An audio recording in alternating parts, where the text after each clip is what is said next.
Hey, One and Fivers. I am Adam Renshaw. I'm here with Rebecca Mussetter. Hi. And Shelly Sutherland is in the studio with us today. It's so good to have Shelly.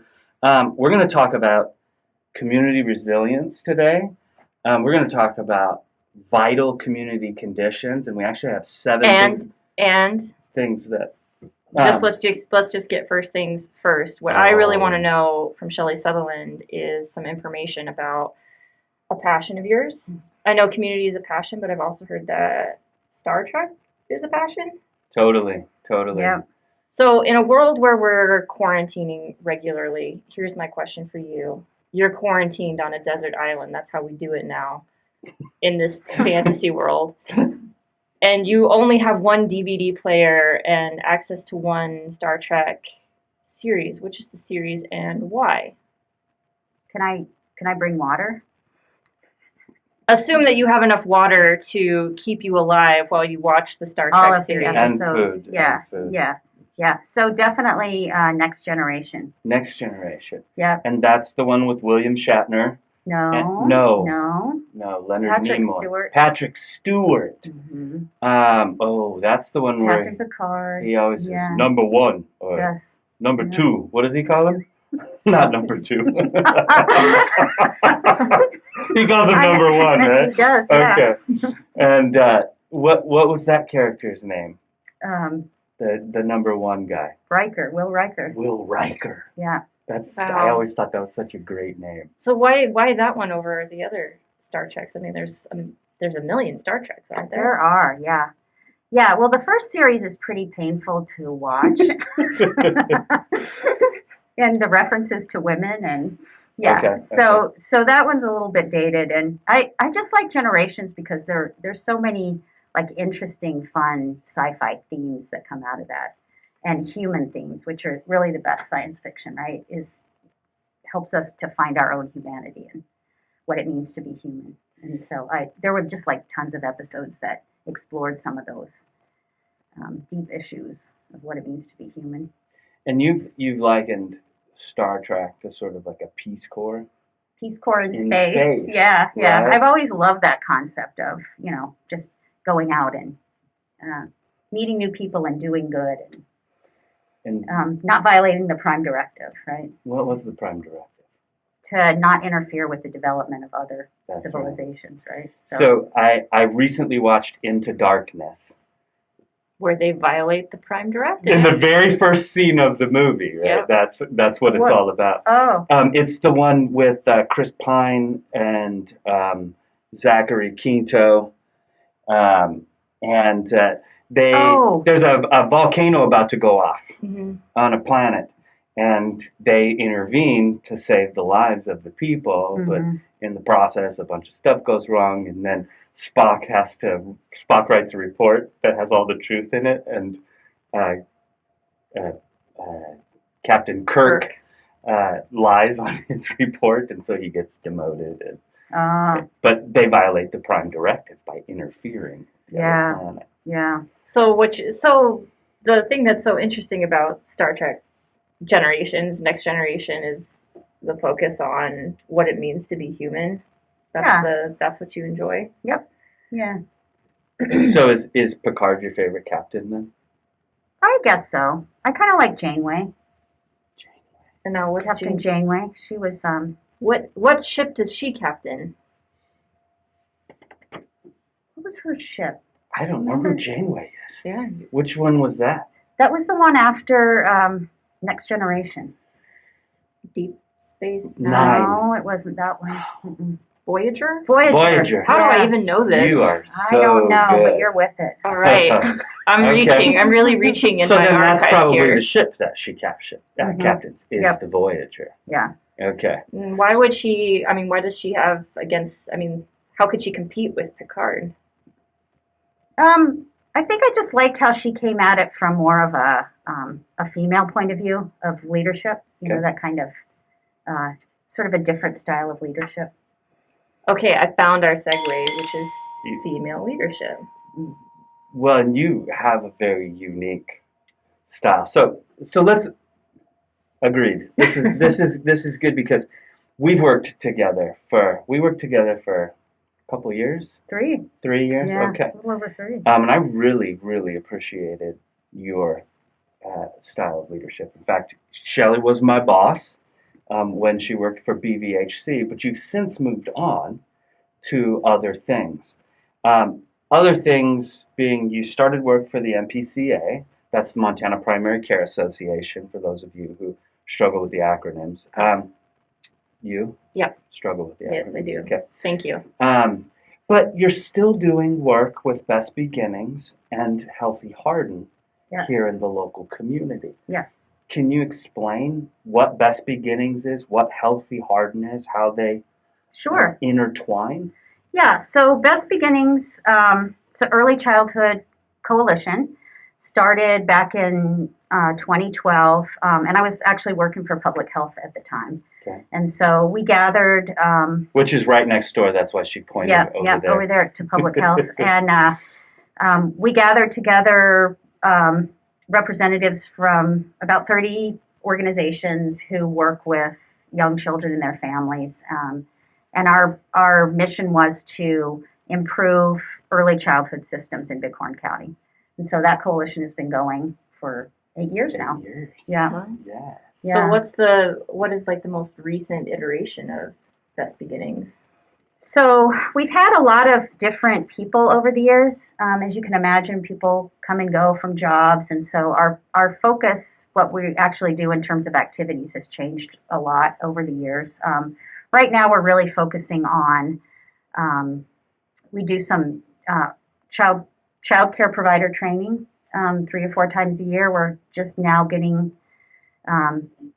trying to make the switch over to virtual training because we've always done those in person. Okay. And so hopefully by the end of this month, we'll have a plan in place for how we can continue those on.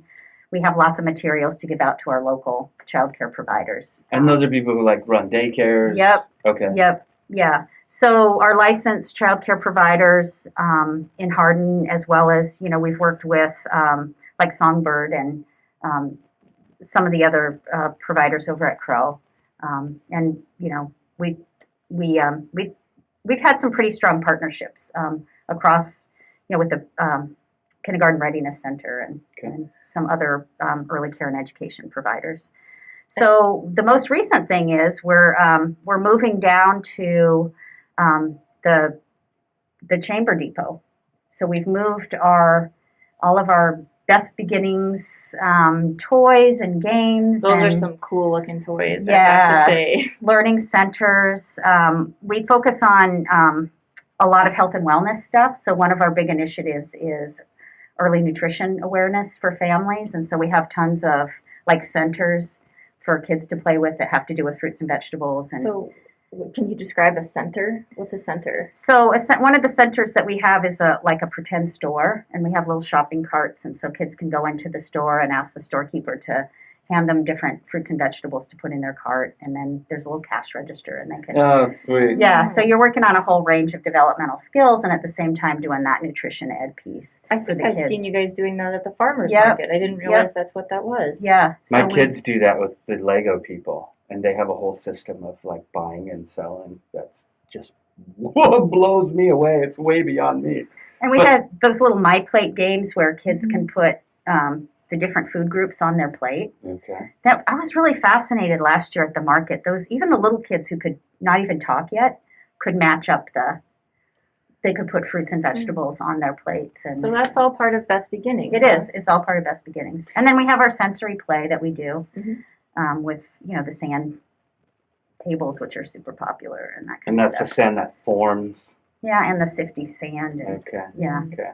water beads and all those kinds of great sensory Oh, play I that's bet good water for beads little are fun kids. with Yeah. kids, and the Yeah, cleanup very has got to fun. be Super fun. blast after. People so enjoy sweeping up that sand when we do that inside. So those are actually better outside activities. And we have finger paint, and sometimes we do shaving cream and all those kind of stuff. So Awesome. yeah, so those kinds of things. We want to be able to set that up down at the depot, Gotcha. so that we could have a 1 day a week time when families can come or child care centers can come. And of course, it's tricky during these COVID times, so Yeah. we have to figure out how we can keep everybody safe. We're working with with our public health nurse, Esther, to work through all that stuff. But ideally, we could have those centers set up, and then we could, disinfect toys between groups of So kids. you are planning on having something available to community members that is safe? It's safe, yeah. And so, like sibling groups could come in, or if people have those bubbles of kids who play together normally, kids who've already shared each other's germs.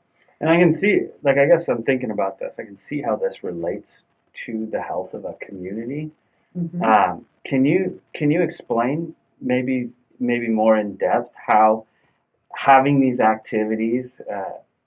I see relationship building is a big piece of this, right? Communities are communities, healthy communities, vibrant communities, resilient communities have this connection, right? Both physical and social connections between people. That's kind of what, if you think about what is a community, is it just people who live in the same region, or is there, another level of when people say, oh, this feels like a real community, they mean that connectedness, right? Sure. So having those events and places where families can come and be safe and have proactive things going on. When you say that, I think, the embodiment in my mind is the River Valley Farmers Market. Yep. Because there is a lot of levels of things happening, and I can feel it in some, I can feel it in some sense that I have a hard time describing, that there is that sense of community. I belong to this place. Yep. I can recognize some of the people who are at the market from other things that I do, not just coming to the market. There's music, there's light, there's kids running around doing sensory play. Mm-hmm. I now have a word for that. There's people buying food, healthy food, or, engaging in commerce. All of those things feel like what you're describing when you describe a healthy community. Yep. So it's hitting on all of those elements of, health and safety. So food access, right, which is the main thing underlying the market. We actually, through Healthy Hardin, we actually started off working on active communities. And we weren't making a lot of progress in the strategies that we were trying to do, which was around, getting sidewalks and what is Healthy safe Hardin? routes to school. Can you tell us what Healthy Hardin is? Our Healthy Hardin Community Development Partnership. And that's the organization that started the River Valley Farmers Market. Okay. 6 years ago. Yeah.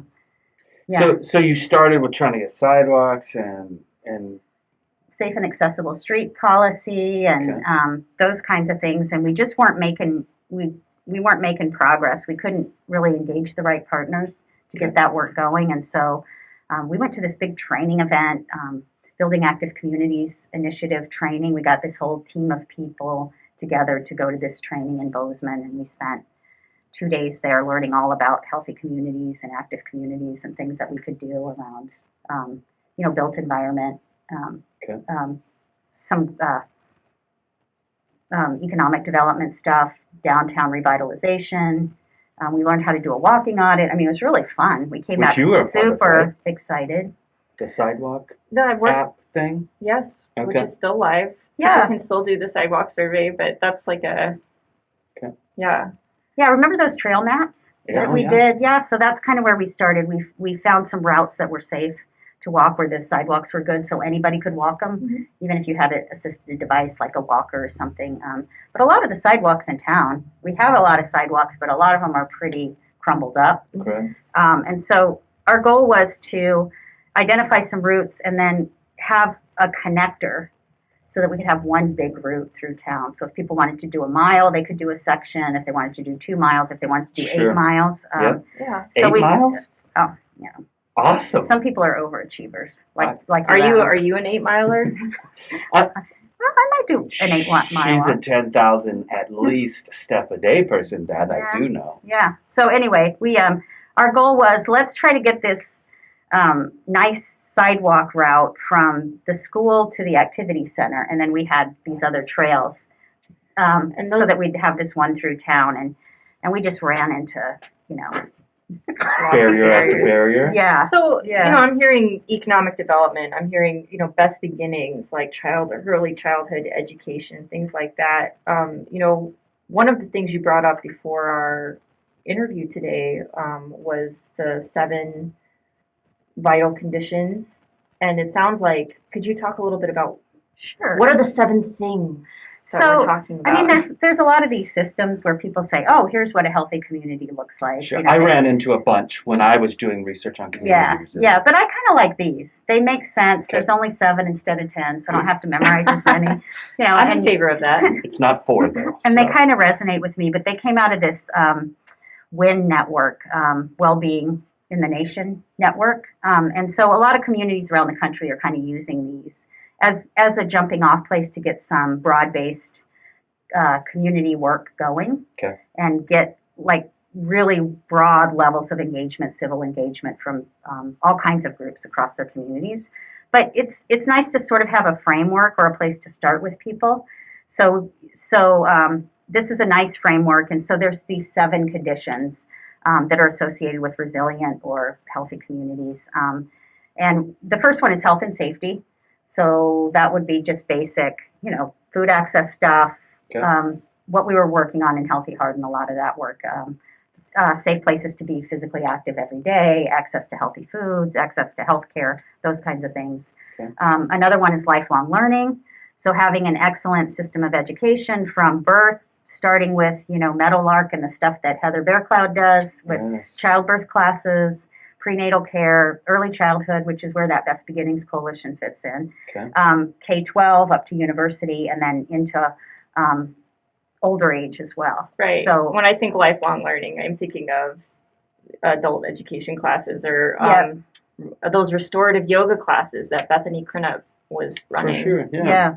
Or like Earl takes language lessons 3 days a week online. Yeah, so that's his dementia prevention strategy. Yeah, so he's learning, he's pretty fluent in Spanish now, and he's learning Cachiquel, which is like a Mayan language. Wow. And then Gaelic, he's been studying now. Oh my goodness. And German. So anyway, that's, another, that lifelong learning He'll piece. have another career as a UN translator. Yeah. Helps when you're a genius, too. Because he just wants to keep working for the rest of his life. That's hilarious. So we've got health and safety, lifelong learning, reliable transportation, humane housing, meaningful work and wealth. So having jobs that bring meaning to our lives and being able to make a living, it's that whole economic development piece. And then connectivity and civic engagement.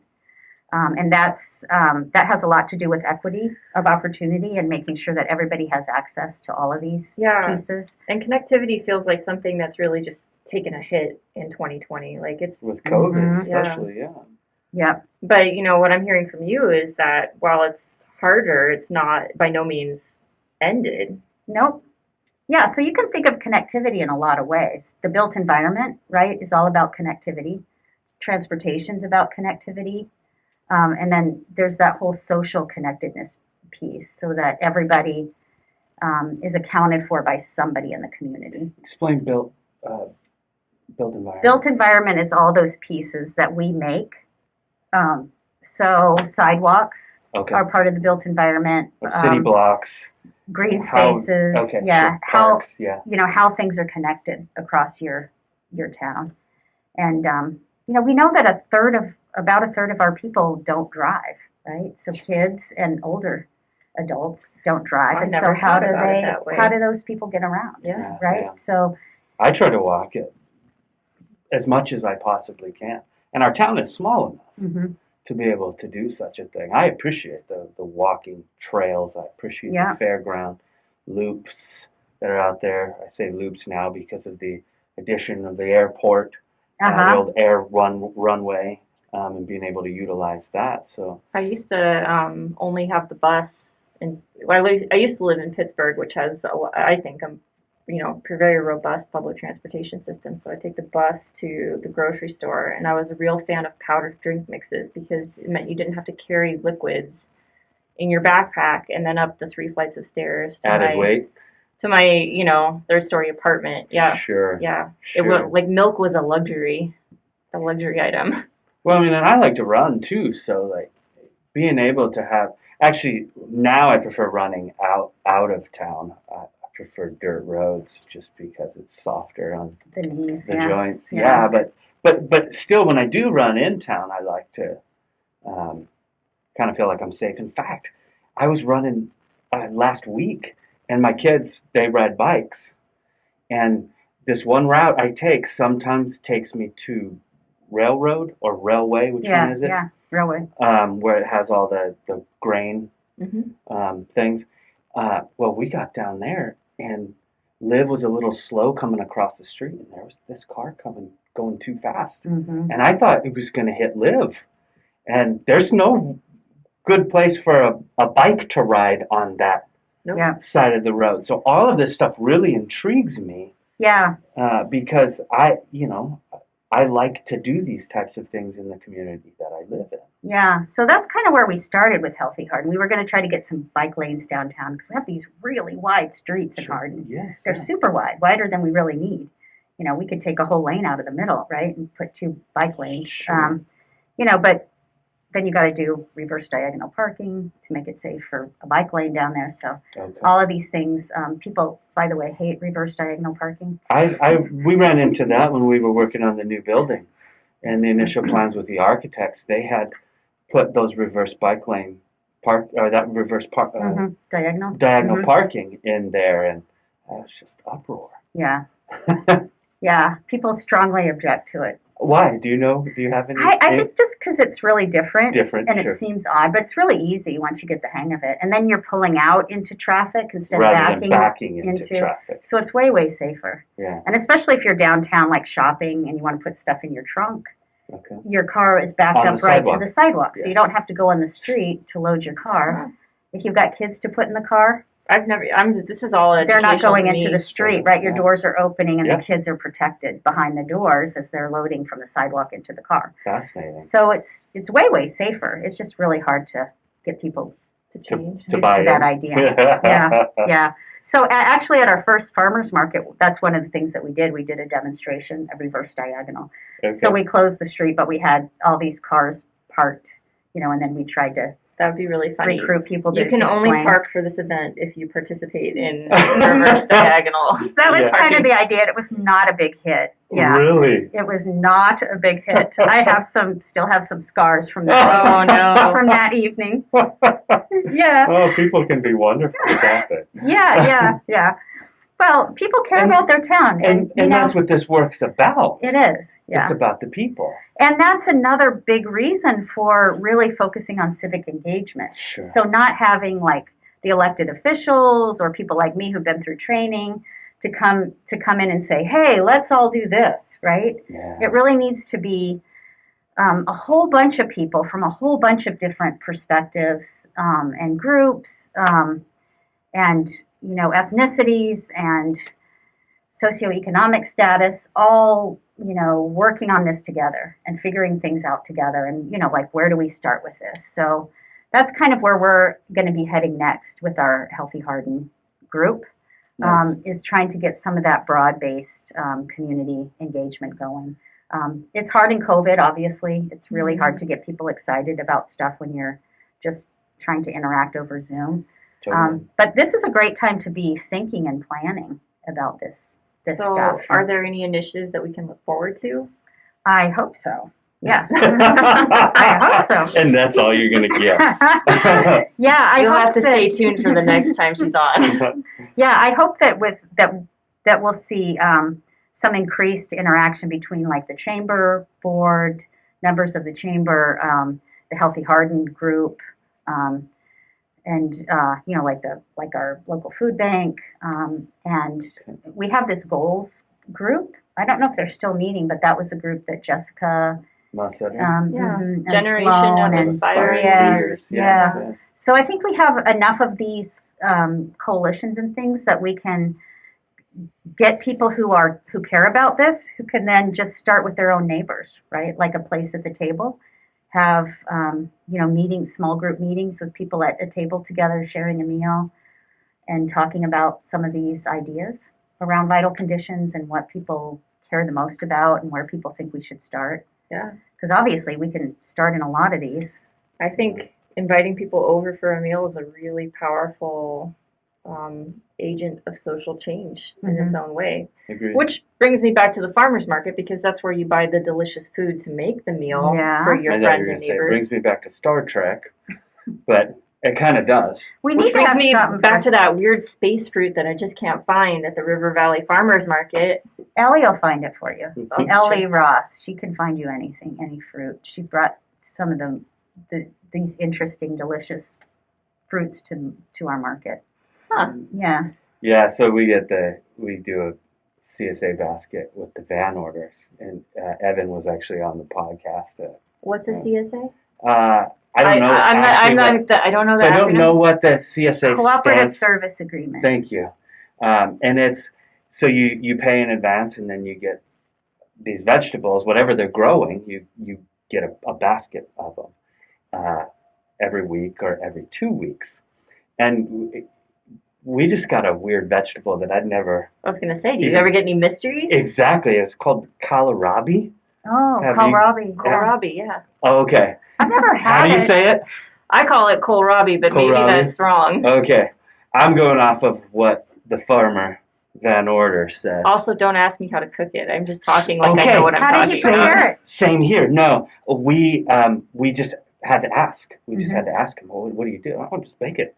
So, have you guys like Brussels sprouts? Yeah. Love them, yeah. So kohlrabi tasted really a lot like a Brussels sprout. Like we bake our Brussels sprouts with a little Oh, yeah. So olive oven oil. roasted. That's the way Exactly. to do it. Oh, okay. Correct. Yeah. So you And, cut it up and Okay. roast it in the oven? So yeah, we cut it up. The skin is really sort of hard and tough.